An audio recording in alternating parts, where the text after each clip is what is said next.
Hello rap brothers and sisters, Repostle here. I didn't get a chance to speak on Denzel Curry's Melt My Eyes See Your Future when it dropped, because at the time in Kiev there were bombs and rockets dropping. Saying obvious things is cringe, but Melt My Eyes is one of the most important projects of 2022. The best thing about it is that it's a holistic experience. You may forget your favorite lyrics, your favorite verse, but there is no chance you forget spike-haired Denzel Curry in poncho, those mix of Star Wars environment, spaghetti western and Akira Kurosawa movie inspiration. These are not only anchor points for your memory, but also small details that help you visualize the story of this character and get rid of the borders between fiction and reality. But of course, the centerpiece of it all is Sonic, that was perfectly executed by Denzel Curry. Taboo was immaculate to my taste, and there was a mix of G-Funk,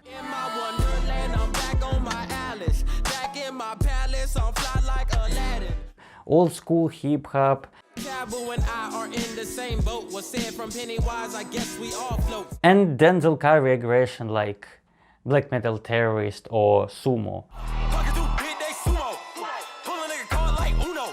Melt My Eyes is different, but it's also a top-notch Denzel Curry performance. It was inspired by D'Angelo, The Roots and Erykah Badu, which means it was based on the hip-hop that emphasizes on the use of live instruments. That leads us to the point where we can say Melt My Eyes See Your Future Extended Edition is how it's originally meant to be played. When Denzel had announced he was preparing this deluxe, people were waiting for 5-10 new tracks. We got only 2 of them.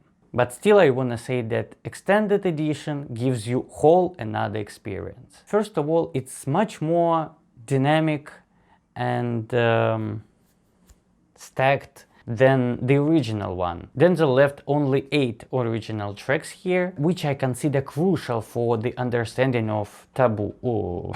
Which I consider crucial for the understanding of Melt My Eyes. And he cut down verses, transitions, squeezing the juice out of Melt My Eyes. If then Walking was showing Denzel's skills on old school beat and then southern beat, and now it's twice as short, but it's... And that's the second reason you should check Extended Edition, because it's here and now. Bringing live band completely changes your perspective from an outsider that can be completely uninvolved in this process into a person that witnesses an art creating in front of him. It gives you a feeling that there's no second take, no re-recordings. Denzel is killing beat right here and right now. And that's the moment you completely realize the full extent of his performance. We got used to the fact that music nowadays is re-recording many times to get a perfect take. Everything is mixed and polished. We lost the energy and dynamics that we can find only listening to jazz and soul. It wasn't polished and it wasn't quantized. It was a raw energy that Denzel Curry gives us back. Melt Session 1 already got that jazz groove sound because of Robert Glasper, who was featured on this track. He got extremely huge experience of arranging jazz and R&B, he got Grammys for that. But still I feel like cold-blooded version is like a shot of adrenaline. It's like opening all the frequencies to the max. Denzel tells his dramatic story, his mix of emotions, and live drums win response to that better than it was originally.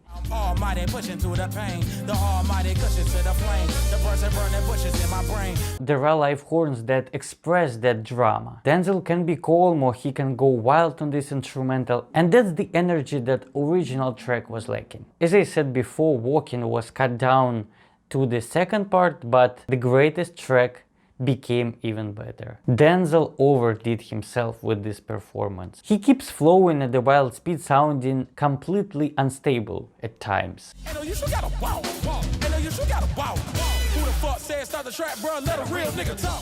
By the end of this track, it becomes epic extravaganza. One of my most favorite tracks on the original project was Worst Come to Worst. It's kinda an apocalyptic stuff, and I feel like the live performance even better gives you the idea with what it was written. Can't you see we lost here? Can't you see we lost here? Try to get to heaven, but we see the heaven cost here.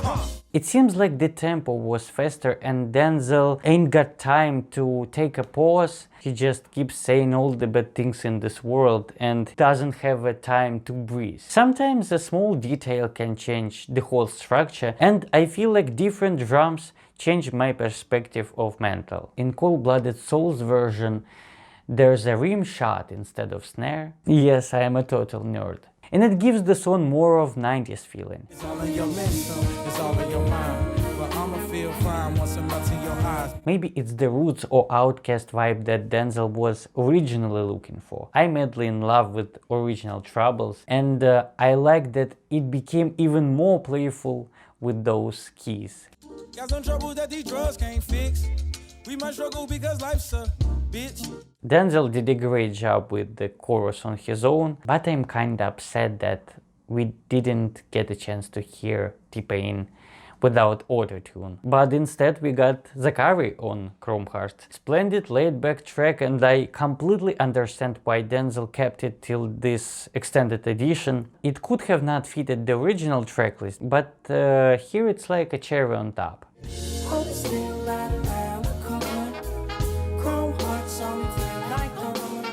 There's a memorable line from innocent fun to guilty pleasures, and a catchy flow. The moment when Cold-Blooded Soul version is miles ahead of original one is X-Wing. Before music video dropped, Denzel was hyping it like it was some massive hit, and honestly I didn't get that feeling until I heard the live version. For me, the auto-tune wasn't necessary there, and changing mood from dramatic to ecstatic fitted better. I want a car, I want an X-Wing, I'm just on to the next thing. Let's go. Going up and then had the best thing. Angels was kinda the same, except the voice on the chorus was clearer, so larger than life. Denzel's pen game here is just exceptional. Spider-Man and Pokemon references are crazy. It got tense jazzy chords like it was taken from some anime like Cowboy Bebop that Denzel was obviously influenced by. Larger than life, headshots, caught in the light, dead in the night. What you do? The Eyez is some jazz lounge playing, beautiful track, one of the best closing tracks of this year. Overall, extended edition is a must listen for everyone who loved the original Melt My Eyes, See Your Future, and those who are ready to change perspective of their perception of these tracks. It's also a must for those who love watching Tiny Desk concerts or any other live performances. I really hope live band deluxes will become a new trend. It's a challenge for every rapper, and Denzel Curry has shown his skills that not every rapper is capable of, and pure entertainment for all of the listeners. Denzel Curry completed his quest, and so my work here is done. Let me know your thoughts in the comments on the extended edition of Melt My Eyes, See Your Future. Hit the like, subscribe, and pray for repostal.